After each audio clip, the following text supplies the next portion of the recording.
My dear friends, welcome back to my channel education point. और आज हम आपके लिए लेकर आए मार्केटिंग मैनेजमेंट चैप्टर का पार्ट 2, जिसमें हम लोग समझेंगे कि मार्केटिंग मिक्स क्या चीज़ है। जिन लोगों ने मार्केटिंग मैनेजमेंट का पार्ट 1 नहीं देखा, प्लीज़ जाके पहले देखिए उसे, फिर इसको आगे मार्केटिंग मिक्स को समझिए। मार्केटिंग मिक्स को समझने के लिए हमने एक ग्राफ बनाया, जैसे कि हम लोग हर बार करते हैं। हम लोग पहले ग्राफ पे नजर डालते हैं। एक बार मार्केटिंग मिक्स हमने हेडिंग लिया है। मार्केटिंग मिक्स के जो 4 एलिमेंट्स होते हैं, जिसको हम लोग 4 P's भी कहते हैं, वो यहाँ पर product, price, place and promotion, इन सभी एलिमेंट्स को हम लोग एक एक करके समझेंगे। पहले बात करते हैं प्रोडक्ट की। प्रोडक्ट के अंदर क्या क्या आता है? Branding, labelling and packing. Packing के अंदर हम बात करें तो प्राइमरी, सेकेंडरी एंड ट्रांसपोर्टेशन। अब हम लोग एक एक पॉइंट को समझते हैं। चलिए समझने की मार्केटिंग मिक्स को हम लोग समझते हैं। मार्केटिंग मिक्स क्या चीज है? मार्केटर जब मार्केट में जाता है, जो जो चीज का वो यूज करता है मार्केट में जाके, प्रोडक्ट से रिलेटेड प्राइस या उसकी प्रमोशनल टेक्निक्स, हर एक चीज मार्केटिंग मिक्स के अंदर आती है। मार्केटिंग मिक्स के अंदर जितनी भी चीजें, मतलब जो मार्केटर जो होता है वो मार्केट में जाके जो जो चीजें इस्तेमाल करता है, वो सब कुछ मार्केटिंग मिक्स के अंदर आती है। मार्केटिंग मिक्स के 4 एलिमेंट्स होते हैं, जिसको हम लोग 4 P's के नाम से भी जानते हैं, 4 P's भी कहते हैं हम लोग। क्या क्या होते हैं? Product, price, place and promotion. एक एक पॉइंट को हम लोग समझेंगे। बात करते हैं पहले प्रोडक्ट की। प्रोडक्ट क्या है? प्रोडक्ट है बंडल ऑफ यूटिलिटी। कंज्यूमर जो होता है हर एक प्रोडक्ट को यूज करता है और मैन्युफैक्चरर उस प्रोडक्ट को बनाता है। क्या हुआ ये चीज? Product is a bundle of utility. Product क्या होता है? यूटिलाइज करने के लिए चीज होती है, जो कंज्यूमर उस चीज को यूटिलाइज करता है। जैसे फॉर एग्जांपल आपका फोन है, वो क्या है? प्रोडक्ट है। टैबलेट्स है, बुक है, नोटबुक है, डिक्शनरी है, कुछ भी है, वो सब क्या है? प्रोडक्ट। हमारे आसपास चीजें जो है मैन्युफैक्चरिंग करता है, वो क्या चीजें हैं? प्रोडक्ट है। प्रोडक्ट ही मैन्युफैक्चर किया जा सकता है। प्रोडक्ट मिक्स क्या होता है अब ये समझते हैं, जो कि प्रोडक्ट के अंदर आता है। प्रोडक्ट मिक्स क्या चीज है? All the important decisions related to the product, design of the product, price of the product नहीं होता है, डिजाइन ऑफ द प्रोडक्ट होता है, पैकिंग ऑफ द प्रोडक्ट होता है, promotional techniques of the product होता है, वो क्या होती हैं? Product mix. जो भी डिसीजंस प्रोडक्ट के बारे में लिए जाते हैं, जो भी डिसीजन प्रोडक्ट के बारे में होते हैं, किसमें आते हैं? प्रोडक्ट मिक्स में आते हैं। या पैकिंग ऑफ द प्रोडक्ट हो या ग्रेडिंग ऑफ द प्रोडक्ट हो, जो जो डिसीजन होते हैं प्रोडक्ट से रिलेटेड, वो सब किसमें आते हैं? प्रोडक्ट मिक्स के अंदर। प्रोडक्ट के मिक्स के अंदर अब बात करते हैं जो 3 कंपोनेंट्स होते हैं प्रोडक्ट मिक्स के अंदर। क्या क्या होते हैं? Branding, labelling and packing. बात करते हैं ब्रांडिंग। ब्रांड क्या है? ब्रांडिंग एक वो चीज होती है जो कि ब्रांड नेम होता है प्रोडक्ट का। नेम मान लीजिए कोई भी चीज है, जैसे मान लीजिए लक्स सोप होता है, साबुन होता है, क्या ब्रांड नेम है। लक्स क्या है? ब्रांड नेम है, जो कि सब लोग जानते हैं। ब्रांडिंग होती है। ब्रांडिंग क्या होनी चाहिए? ब्रांड नेम कैसा होना चाहिए? यूनिक होना चाहिए, सिंपल होना चाहिए और इजी टू प्रोनाउंस होना चाहिए, ताकि लोग आसानी से बोल सकें, आसानी से उसको समझ सकें। और ब्रांड नेम दूसरे के जैसे ना होना चाहिए। ब्रांड नेम के अंदर ब्रांड मार्क भी आता है, जैसे नाइक का मार्क क्या होता है? एरो होता है। मर्सिडीज का मार्क क्या होता है? स्टार शेप में होता है। क्या है? सब ब्रांड मार्क होते हैं। अब हम बात करते हैं पैकिंग की। पैकिंग क्या होती है?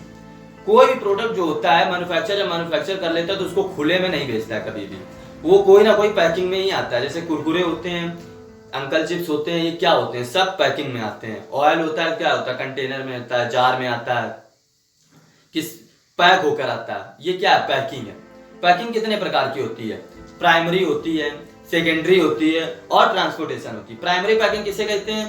प्राइमरी पैकिंग होती है जो कि हम लोग टिल एंड यूज, यानी कि प्रोडक्ट के लास्ट खत्म होने तक वो चलती रहे। जैसे ट्यूब, जैसे जो कोलगेट पेस्ट होता है, वो जब तक हम लोग उसको पूरा यूज नहीं कर लेते, तब तक उसका जो ट्यूब होता है वो हम लोग फेंकते नहीं। वो क्या हुई? प्राइमरी पैकिंग हुई, जो कि टिल एंड यूज, आखिरी तक चलता रहे। सेकेंडरी पैकिंग क्या होती है? जो कि वो कोलगेट पेस्ट के ऊपर जो कागज का बॉक्स बना होता है, उसको क्या कहते हैं? सेकेंडरी पैकिंग, जिससे कि वो कवर अप रहता है। ट्यूब कहीं कटने फटने कोई डर नहीं होता, वो बॉक्स के अंदर रहता है। और फिर जो होता है ट्रांसपोर्टेशन पैकिंग। ट्रांसपोर्टेशन पैकिंग वहां पे यूज होती है जहां पे माल एक जगह से दूसरी जगह ले जाने में हेल्प करता है। होता है, उसे ट्रांसपोर्टेशन पैकिंग कहते हैं। जैसे बिग कॉरुगेटेड बॉक्सेस जो होते हैं, जो बड़े बड़े बॉक्स होते हैं, उसमें कुरकुरे रखे हों या कोई भी चीज़ रखी हो, उसमें क्या होता है कि जो ट्रांसपोर्टेशन में यूज होते हैं वो ट्रांसपोर्टेशन पैकिंग होती है।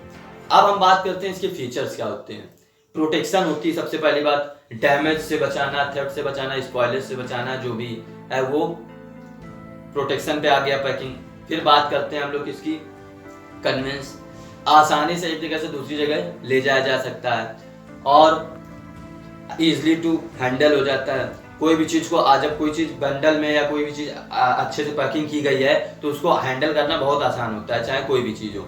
दूसरी बात ये कि अच्छे से इंसान ऑब्जर्व कर लेता है, दूर से कोई चीज़ को अच्छी पैकिंग है, उस ब्रांड की पैकिंग है, तो पहले से ही पहचान लेगा कि इसी चीज़ की पैकिंग है। ये हो गया ब्रांडिंग। हम लोगों ने क्या क्या समझा? ब्रांडिंग, पैकिंग, जिसके अंदर primary packing, secondary packing, transportation packing. अब हम बात करते हैं लेबलिंग की। लेबलिंग मतलब क्या होता है? आप कोई भी प्रोडक्ट खरीदिए या कोई भी चीज खरीदिए, उसके अंदर नहीं, उसके ऊपर, पैकिंग के ऊपर क्या क्या लिखा होता है? ब्रांड का नाम लिखा होता है, MRP लिखी होती है, मैन्युफैक्चरिंग डेट लिखी होती है, एक्सपायरी डेट लिखी होती है, और अगर कोई चीज हार्मफुल है हेल्थ के लिए, जैसे टोबैको हुई या सिगरेट वगैरह जो भी हुई, जो हेल्थ को नुकसान करती है, उसमें स्टैट्यूटरी वार्निंग भी लिखी होती है, not for injurious to health, है ना, जो कि कंपलसरी होती है लिखना। ये सब क्या होता है? लेबलिंग होती है। वार्निंग कुछ लिखी होती है प्रोडक्ट में, और हाउ टू यूज प्रोसेस, उसका यूज करने का प्रोसेस क्या है वो भी लिखा होता है, और जो जो इंग्रेडिएंट्स उसमें मिले हुए हैं प्रोडक्ट में वो भी लिखा होता है पैकिंग के ऊपर। ये सब क्या होता है? लेबलिंग होती है। इसको हम लोग क्या कहते हैं? लेबलिंग कहते हैं। अच्छी लेबलिंग क्या होती है? कस्टमर को अट्रैक्ट करती है, जो अच्छी तरीके से लिखा हो या प्रोडक्ट को अच्छी शेप या अच्छी डिजाइन जो दे लेबलिंग, वो क्या होती है? कस्टमर को अट्रैक्ट करती है। इसलिए लेबलिंग को हम लोग साइलेंट सेल्समैन भी कहते हैं, जो कि कस्टमर को अपनी तरफ अट्रैक्ट करे, उसे क्या कहते हैं? Silent salesman. उसको हम लोग लेबलिंग कहते हैं। अच्छी लेबलिंग जो होती है कस्टमर को अट्रैक्ट जल्दी करती है। अब हम लोगों ने सब कुछ प्रोडक्ट के अंदर हर एक चीज समझ ली है, ब्रांडिंग, पैकिंग, लेबलिंग। अब हम लोग बात करते हैं किसकी ओर? प्राइस की ओर, जो कि दूसरा हम लोग का एलिमेंट है। ग्राफ की ओर नजर डालते हैं ताकि प्राइस के पूरे कंपोनेंट्स दिख सकें। बात करते हैं हम लोग प्राइस के जो फैक्टर्स होते हैं, जो कि हम लोग को प्राइस, कोई प्रोडक्ट प्राइस सेट करना है अगर, तो क्या फैक्टर हैं जो कि हम लोग को माइंड में लेके चलने हैं, तब हम लोग प्रोडक्ट का प्राइस सेट करते हैं, वो फैक्टर्स की बात करते हैं। पहला क्या है? Objectives, cost, extent competition, demand and utility, government, marketing methods used. अब हम लोग एक एक इसकी जो फैक्टर्स हैं एक एक पॉइंट को समझेंगे। अब लोग प्राइस एलिमेंट्स की बात करेंगे। प्रोडक्ट की प्राइस या वैल्यू या कॉस्ट कैसे सेट की जाती है, क्या फैक्टर्स जो है माइंड में रखे जाते हैं कॉस्ट सेट करने से पहले, उनकी बात करते हैं।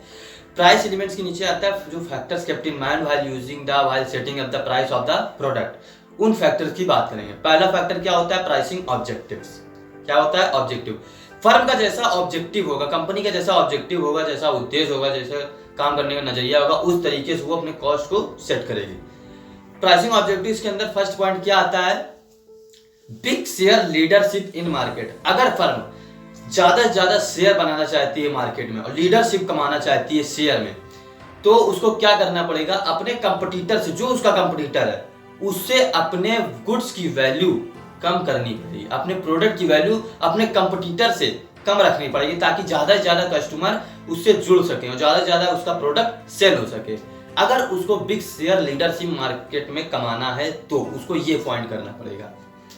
अगर दूसरे पॉइंट की बात करते हैं तो सर्वाइव इन मार्केट, जो कि प्राइसिंग ऑब्जेक्टिव्स के नीचे आता है। दूसरा पॉइंट सर्वाइव इन मार्केट। अगर मार्केट मैन्युफैक्चरिंग का मेन मकसद ये है कि उसको सर्वाइव करना है, तो कस्टमर को डिस्काउंट दे देता है प्रोडक्ट में, और कस्टमर उससे खुश हो जाता है, सेटिस्फाई हो जाता है, और प्रोडक्ट उसका क्या होता है? ज्यादा से ज्यादा सेल होता है। थर्ड पॉइंट क्या आता है इसमें? अटेनिंग मतलब पाना, attaining good quality features in product. अगर उसको अपने प्रोडक्ट में क्वालिटी चाहिए, अपने प्रोडक्ट में क्वालिटी के दम पे वो मार्केट में चलाना चाहता है, तो जाहिर सी बात है कि अगर कोई भी चीज हो, भैया मैन्युफैक्चरिंग अगर आप करेंगे, उसमें अगर क्वालिटी देंगे तो जाहिर सी बात है आपकी उस गुड्स की, उस प्रोडक्ट की आपकी कॉस्ट क्या होगी, बढ़ेगी, कम नहीं होगी, बढ़ेगी, क्योंकि आप उसमें प्रोडक्ट में क्या मिला रहे हैं, क्वालिटी दे रहे हैं। अगर क्वालिटी की बात करें, क्वालिटी बढ़ाने के लिए आपको क्या करना पड़ेगा, कॉस्ट इंक्रीज करना पड़ेगा, तभी कॉस्ट बढ़ेगी। ये हो गई क्या, प्राइसिंग ऑब्जेक्टिव्स। अब बात करते हैं क्या दूसरा पॉइंट जो आता है फैक्टर्स में, extend competition in market. Competition को भी ध्यान में रख के प्राइस जो होते हैं या कॉस्ट होती है प्रोडक्ट की सेट करनी पड़ती है। अगर आप मोनोपोली मार्केट में हैं, आप सीधे मतलब अपना ही माल सेल कर रहे हैं, सिर्फ आपके अलावा कोई दूसरा उस मार्केट में वो प्रोडक्ट को सेल नहीं कर सकता, तो आप जैसा मनो वैसा MRP उस पर सेट कर दीजिए, जैसे मनो वैसी कॉस्ट सेट कर दीजिए, आपकी इच्छा उस पर। लेकिन अगर आपके कंपटीटर है उस मार्केट में जो कि आपके जैसा सेम ब्रांड नहीं, मान लीजिए आपके प्रोडक्ट के नाम से तो नहीं, लेकिन हाँ आपके क्लास के प्रोडक्ट से निकाल सकते हैं, चल रहा है प्रोडक्ट, तो आपको अपने कंपटीटर का भी ध्यान रखना पड़ेगा और उन्हीं के हिसाब से आपको अपने प्रोडक्ट की कॉस्ट जो होगी सेट करनी पड़ेगी। जैसे मान लीजिए फॉर एग्जांपल पेप्सी कंपनी है, उसको जो है प्रोडक्ट अपने पेप्सी को जो कॉस्ट है उसकी सेट करने से पहले एक बार माउंटेन ड्यू या स्प्राइट इन सबको भी देखना पड़ेगा, जो कि इसी उनके जो कंपटीटर है, पेप्सी के कंपटीटर, अगर मान लीजिए 10 रुपए की एक बोतल आती है पेप्सी की, अगर पेप्सी कंपनी ने बिना कुछ सोचे समझे 11 रुपए कर दिया, तो कस्टमर उसके जो पेप्सी खरीदते थे वो पेप्सी की जगह ड्यू खरीदने लगेंगे, जो कि अभी भी वो 10 ही रुपए की मिल रही है।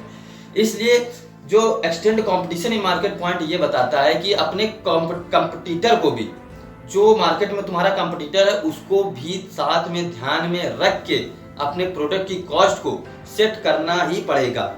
अब बात करते हैं हम लोग डिमांड एंड यूटिलिटी। जिस तरीके से प्रोडक्ट की डिमांड होती है उस तरीके से क्या होती है, वैल्यू होती है प्रोडक्ट की। अगर डिमांड ज्यादा है तो हर एक मैन्युफैक्चरर क्या करेगा, जो प्रोडक्ट की वैल्यू होगी, जो कॉस्ट होगी, वो बढ़ा देगा, इंक्रीज कर देगा। और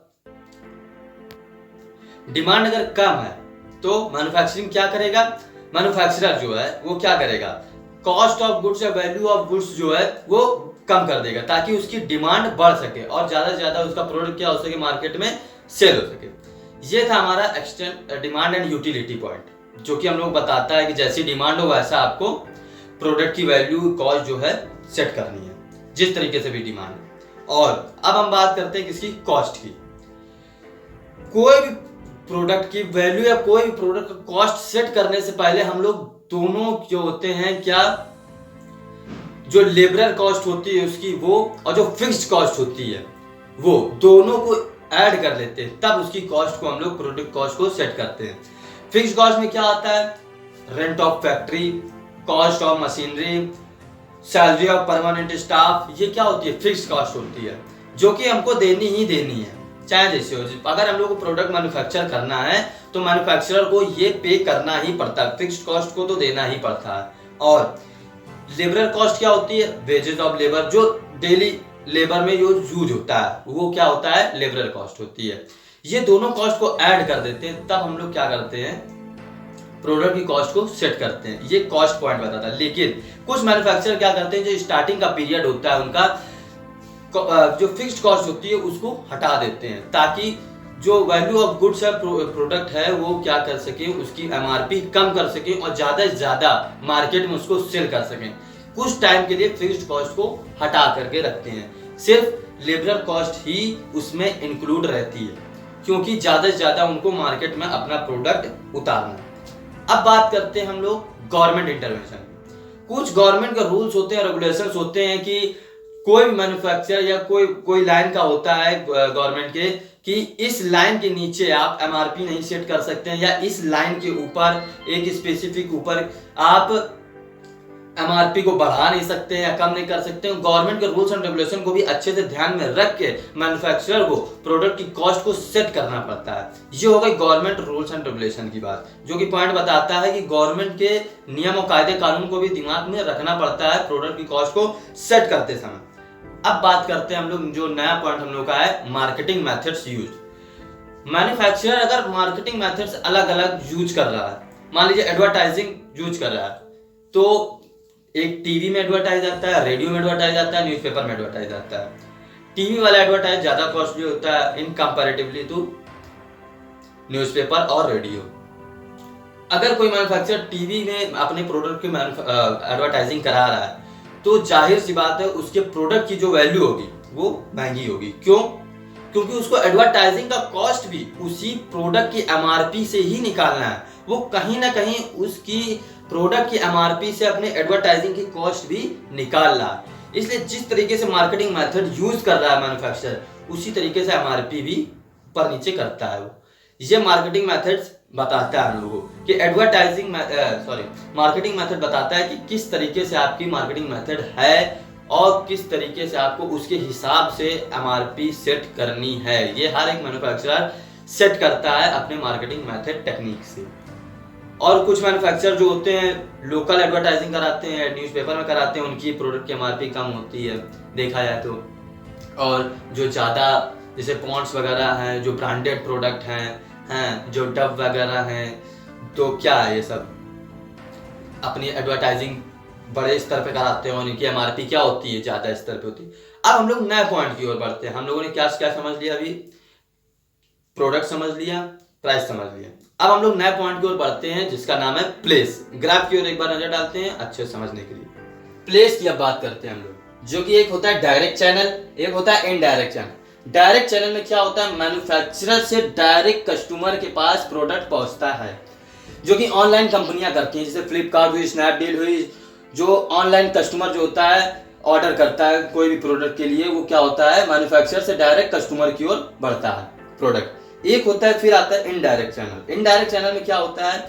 जो बीच के मिडल मैन है उनके पास प्रोडक्ट जाता है। जैसे पहले मैन्युफैक्चरर, फिर होलसेलर, फिर रिटेलर, रिटेलर के बाद फिर कस्टमर के पास प्रोडक्ट आता है। अब इन सबको हम लोग डीपली एक एक चीज को समझते हैं। कोई भी प्रोडक्ट होता है, मान लीजिए चाय पत्ती है जो हम सभी लोग पीते हैं, इंडियंस हैं। आसाम में मैन्युफैक्चर होती है। मैन्युफैक्चर क्या मतलब? ये तो नेचुरल चीज है, आसाम में उगाई जाती है या बोई जाती है, जो भी की जाती है, मतलब आसाम से ही निकल के आती है। और ऑल ओवर कंट्री, पूरे इंडिया में इसका कंजप्शन होता है। पूरे इंडिया में कंज्यूमर इसको कंज्यूम करता है। कैसे जाती है? By transport. किस जरिए से जाती है? ट्रांसपोर्टेशन के जरिए जाती है। मिडल मैन बहुत सारे होते हैं इसमें, होलसेलर होता है, रिटेलर होता है, एजेंट डिस्ट्रीब्यूटर होते हैं, और फिर जाके कंज्यूमर की बारी आती है जो कि कंज्यूम करता है इस प्रोडक्ट को।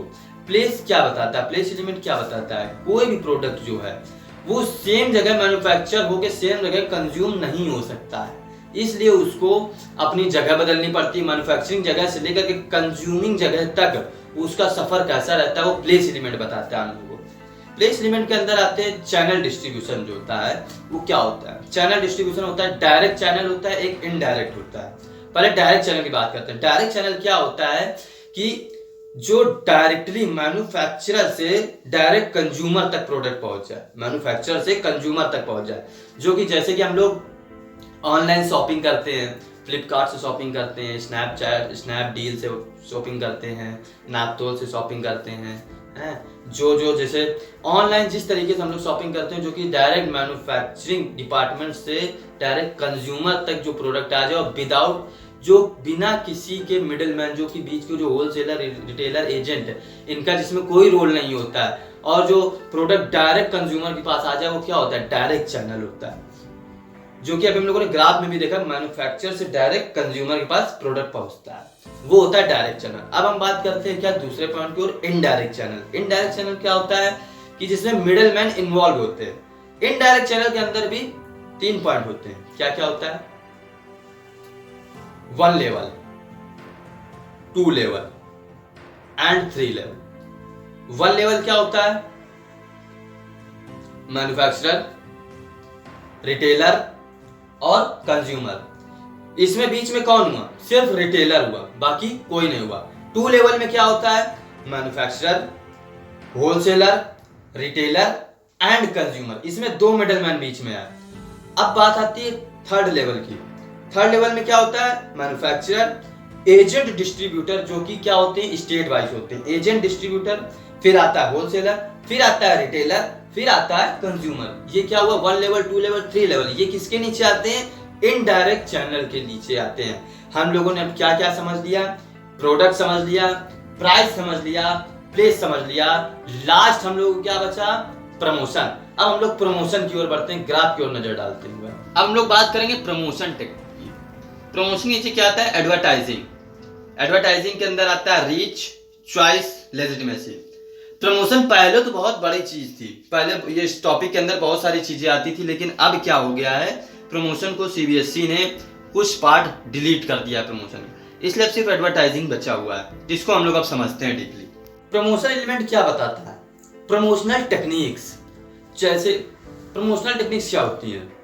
प्रमोशनल टेक्निक्स में आता है कि मैन्युफैक्चरर जो होता है अपने प्रोडक्ट को इनडायरेक्टली कस्टमर को बताए कि हमारा प्रोडक्ट इस तरीके का है, आप हमारे प्रोडक्ट को आके खरीदिए, through advertising, through public relation, through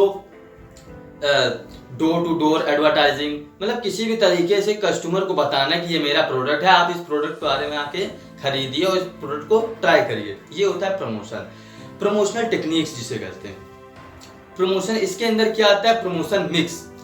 तो प्रमोशन मिक्स का क्या मतलब होता है? All the decisions related to the promotion of the product is known as promotion mix. जो भी डिसीजंस प्रोडक्ट को प्रमोट करने के लिए लिए जाते हैं उसको क्या कहते हैं? प्रमोशन मिक्स कहा जाता है। डिसीजन उसके बारे में, डिसीजन किस तरीके के प्रमोट करना है, किस तरीके से कौन सी एडवर्टाइजिंग करनी है, और हमें कौन सी टेक्निक का इस्तेमाल करना है, प्रिंट मीडिया का इस्तेमाल करना है या टेलीविजन मीडिया का इस्तेमाल करना है, रेडियो का इस्तेमाल करना है, किस तरीके का इस्तेमाल करना है, वो सब क्या होता है? ये डिसीजन लेना, कहाँ क्या करना है, ये डिसीजन जो होते हैं प्रमोट करने के लिए प्रोडक्ट को, किसमें आते हैं? इसको क्या कहते हैं? डिसीजन लेने को हम लोग क्या कहते हैं? Promotion mix. अब प्रमोशन मिक्स के अंदर जो आता है, जो इसके होते हैं, पहले तो क्या था कि बहुत सारे पॉइंट थे इसमें, लेकिन अब सिर्फ एक पॉइंट बचा है, वो है एडवर्टाइजिंग। एडवर्टाइजिंग क्या चीज है? एडवर्टाइजिंग सीधा सा फंडा से हम भी जानते हैं, आप भी जानते हैं कि टीवी में ऐड आते हैं, न्यूज़पेपर में ऐड आते हैं, रेडियो में ऐड आते हैं, बहुत सारे प्रोडक्ट के कि जो मैन्युफैक्चरर होते हैं वो अपने प्रोडक्ट का ऐड करवाते हैं ताकि कम जो कंज्यूमर है उसको पता चल सके कि मार्केट में नया प्रोडक्ट क्या आया है, या फिर मार्केट में कौन सा प्रोडक्ट चल रहा है इस समय, कैसा है प्रोडक्ट। वो इनडायरेक्टली मैन्युफैक्चरर जो होता है इनडायरेक्टली कस्टमर को बताता है कि आप मेरा प्रोडक्ट लीजिए, आप मेरा प्रोडक्ट को ट्राई करिए और इसको एक बार यूज करके देखिए कैसा है कैसा नहीं है। वो बताता है किस तरीके का, क्या एमआरपी है, क्या है और क्या क्या इंग्रेडिएंट मिले हुए, एडवर्टाइजिंग में ये सब बताता है प्रोडक्ट। अब एडवर्टाइजिंग के अंदर थोड़ा देखते हैं, एडवर्टाइजिंग के अंदर क्या है? रीच। पहला पॉइंट हम देखते हैं, फीचर्स एडवर्टाइजिंग के। रीच। रीच मतलब क्या होता है? रीच मतलब ये होता है कि हर एक कस्टमर के पास एडवर्टाइजिंग पहुंच जाता है। मान लीजिए कोई मैन्युफैक्चरर है, वो सोप बनाता है साबुन, उसने अपने साबुन का ऐड टेलीविजन में दे दिया, टीवी, तो टीवी के जहां जहां सिग्नल हैं ऑल ओवर कंट्री, वहां वहां कंज्यूमर तक उस ब्रांड के बारे में इंफॉर्मेशन पहुंचेगी। रीच, जहां जहां तक है पहुंचना। रीच मतलब क्या होता है? पहुंचना, वहां तक पहुंचेगी। अब बात करते हैं किसकी हम लोग? चॉइस। के पास ऑप्शन होते हैं कि आप अपना एडवर्टाइज हर एक कैटेगरी में दे सकते हैं। जैसे कि मान लीजिए प्रिंट मीडिया के अंदर क्या चॉइस है, आप न्यूज़पेपर में दे दें, मैगजीन में दे दें, इंग्लिश न्यूज़पेपर में दे दें, हिंदी न्यूज़पेपर में दे दें, सब क्या है? ऑप्शन है मैन्युफैक्चरर के लिए। वैसे तो है ये ऑप्शन, जैसे मान लीजिए टीवी में दे दीजिए, रेडियो में दे दीजिए, न्यूज़पेपर में ऐड दे दीजिए अपने प्रोडक्ट के बारे में, सब क्या होता है? चॉइस होती है। मैन्युफैक्चरर के लिए एक ऑप्शन प्रोवाइड कराया जाता है, एडवर्टाइजिंग मीडिया कराती है कि आप अपने प्रोडक्ट के लिए आप कहीं भी किसी भी सोर्स से एडवर्टाइज करा सकते हैं, ये ऑप्शन देती है। ये क्या होता है? चॉइस। अब हम लोग नए पॉइंट की बात करते हैं, लेजिटिमेसी। लेजिटिमेसी पॉइंट क्या बताता है? पॉइंट ये बताता है कि जिस भी प्रोडक्ट के बारे में एडवर्टाइज में दिखाया जा रहा है और उसके बारे में जो इन्फॉर्मेशन प्रोडक्ट के बारे में दी जा रही है, वो हर एक इन्फॉर्मेशन बिल्कुल करेक्ट, एक्यूरेट हो, कोई भी फ्रॉड ना हो उसमें, ताकि कंज्यूमर जब उसको देखे, उसको अट्रैक्ट हो और फिर जब जाके मार्केट से खरीदे जाके तो उसके साथ कोई भी फ्रॉड ना हो। ये लेजिटिमेसी पॉइंट बताता है। उसमें क्या होता है कि कस्टमर अट्रैक्ट हो और आपके मैन्युफैक्चर प्रोडक्ट को खरीदे, उसके साथ कोई फ्रॉड ना हो। हर एक जो चीज इंफॉर्मेशन दी गई है प्रोडक्ट के बारे में, जो इंग्रेडिएंट्स, मान लीजिए कोई भी इंग्रेडिएंट्स उसमें मिलाया गया है, मिला के यही बनेंगे इंग्रेडिएंट, बिना मिले कोई प्रोडक्ट बनता नहीं, मिलाया गया है और उसमें एडवर्टाइजिंग में कुछ और इंग्रेडिएंट बताए जा रहे हैं और ओरिजिनल में कोई और इंग्रेडिएंट्स मिले हुए हैं, ये तो कंज्यूमर के साथ फेक हो जाएगा। लेजिटिमेसी पॉइंट बताता है कि कोई भी चीज जो इंफॉर्मेशन एडवर्टाइज में दिखाई गई है वो रॉन्ग ना हो, हर एक इंफॉर्मेशन एक्यूरेट और करेक्ट होनी चाहिए। इस वीडियो में हम लोगों ने सब कुछ समझा।